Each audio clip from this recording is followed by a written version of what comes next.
Olá, meus amigos que estão aí do outro lado. Na nossa Rede Campo começa neste momento o nosso panorama de mercado para te deixar aí atento sobre as questões do nosso mercado de grãos, detidamente a soja e o milho, tanto no mercado internacional como no nacional. E a gente chama então para fazer as nossas análises a nossa coordenadora de comercialização da Coopermota, a Sônia Trovo. Olá, Sônia. Olá, Vanessa, bom dia. Bom dia aos nossos cooperados, clientes, né? Enfim, a toda a família Coopermota.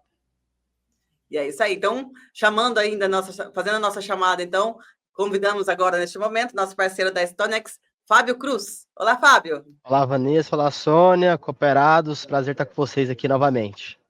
Maravilha. Então, vamos dar início às nossas análises, falando, então, sobre a movimentação na Bolsa de Chicago em relação aos rumores de compra da China, né? Ali nos Estados Unidos. Sim, ontem a gente teve uma notícia que movimentou bem o mercado, pensando na Bolsa de Chicago. Uma notícia que talvez a China comprou um volume de 1,2, 1,3 milhões de toneladas dos Estados Unidos. Lembrando que até o momento os Estados Unidos exportou zero para a China, ou fez zero compromisso de exportação na safra que os Estados Unidos está colhendo agora, de soja. Então é um movimento importante. Ele pode trazer uma prévia de um possível acordo China e Estados Unidos, incluindo commodities. Até agora não se incluiu esse assunto em pauta. De certo modo, você tem o mercado subindo na bolsa e sendo compensado aqui no Brasil com queda nos prêmios. Mas é importante esse movimento do ponto de vista da soja brasileira de 2026, porque qualquer volume que os Estados Unidos deixe de exportar para a China e não exporte para outro país, isso pode se traduzir em uma oferta maior de soja no primeiro trimestre do ano que vem, que é quando o Brasil começa a colher sua soja. É isso aí. E aí, como é que o nosso mercado nacional está enxergando tudo isso, Sônia? Vanessa, essa notícia movimentou o mercado, tá? Porém, nós tivemos o dólar com a cotação um pouquinho mais baixa. No mercado interno e nos portos, os preços se mantiveram, com exceção de uma ou duas empresas comprando por necessidade. As ofertas de soja no mercado interno estão bem restritas, tá?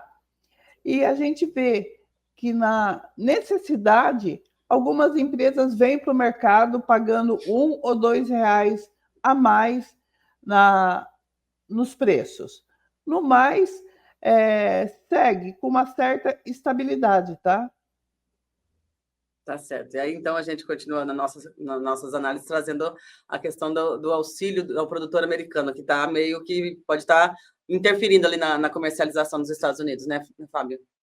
Sim, o produtor americano ele passa por um momento ruim quando a gente pensa em margens, e isso vem muito dessa ausência da China comprando soja, preço da soja caindo lá nos Estados Unidos, e tem uma forte pressão sobre o governo Trump para conseguir incluir essa soja nesses acordos, né, melhorar esse preço ao produtor, dar liquidez no mercado, ou que ele faça alguma coisa para ajudar o produtor ali nessa margem. Uma delas é o auxílio que ele pode aprovar nos próximos dias. A depender de como esse auxílio for aprovado, isso acaba sendo um cheque que é colocado na mão do produtor, e isso atrapalha um pouco a comercialização.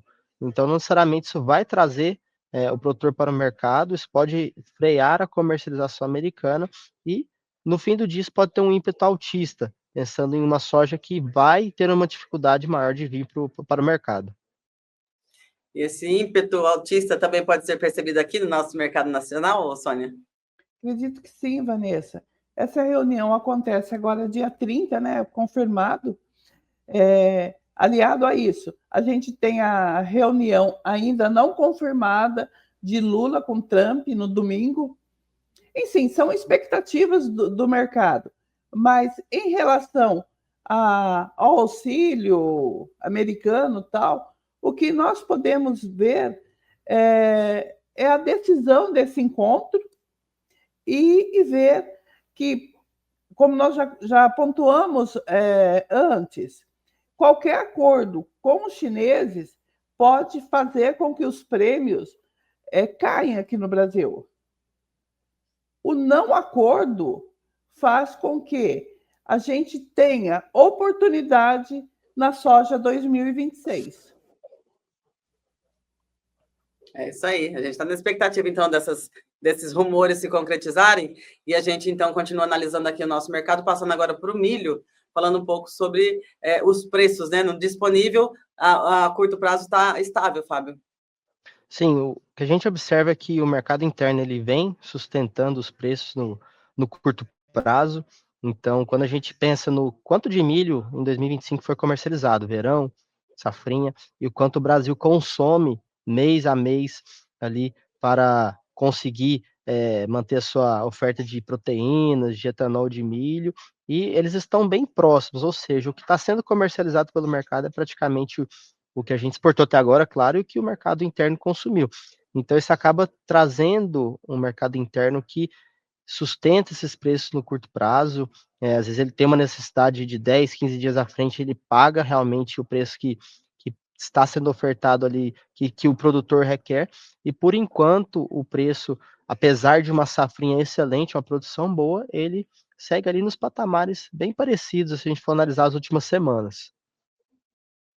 Tá certo. E aqui, como é que o nosso mercado avalia tudo isso, Sônia? Está estável também?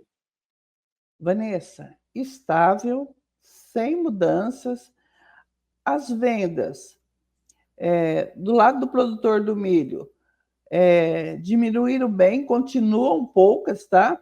Do lado do comprador, principalmente produtor de ovos, tal, estão bem fora, tá? Praticamente não estão no mercado. Produtores de frango, indústria, estão vindo no mercado, mas com as mesmas cotações.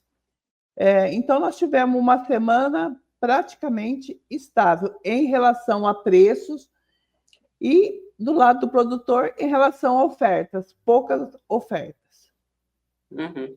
E aí a gente passa, então, para nosso último tópico de discussão sobre a questão da janela de plantio, falando um pouco aí do Centro-Oeste, né, que ela pode ser ameaçada pelo clima.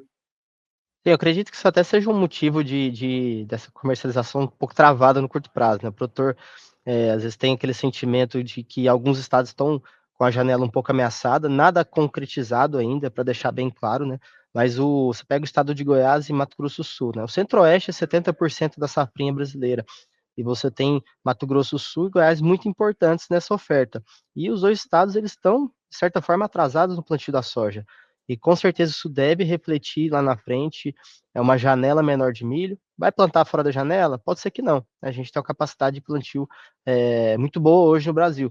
Mas imagine que você não tenha condições, que tenham chuvas durante esse plantio. Isso pode trazer um cenário estressante quando a gente pensa do ponto de vista de janela. E outro ponto é que até o momento, boas chuvas estão marcadas para dezembro para janeiro, né? A famosa invernada. Então, no momento que é crucial para a colheita da soja ali no Mato Grosso, que já colhe soja ali em dezembro, já colhe soja no começo de janeiro. Então, essas chuvas, elas podem aí trazer também alguma redução de janela, né? Não, frisando, né? Não necessariamente nós vamos perder a janela, mas essa redução de janela por si só já é um risco quando a gente pensa na oferta do milho safrinha. Maravilha. E aí, no nosso mercado nacional, Sônia, como que a gente avalia isso? Vanessa, o produtor está concentrado no plantio de milho, tá? De soja, perdão. E eu acho que a questão do milho safrinha ainda ele não está olhando, tá? Vem vindo aos poucos para o mercado, mas falando especificamente de São Paulo, ele vai olhar o plantio da soja, tá? Terminando o plantio do soja, eu acho que ele vem para o mercado para ver o que ele vai optar, né, na venda. Enfim, Vanessa, eu acho que produtor ele vai estar atento a essa janela de plantio. Aqui também, o plantio da soja acelerou um pouquinho, os módulos de área são menores, tá?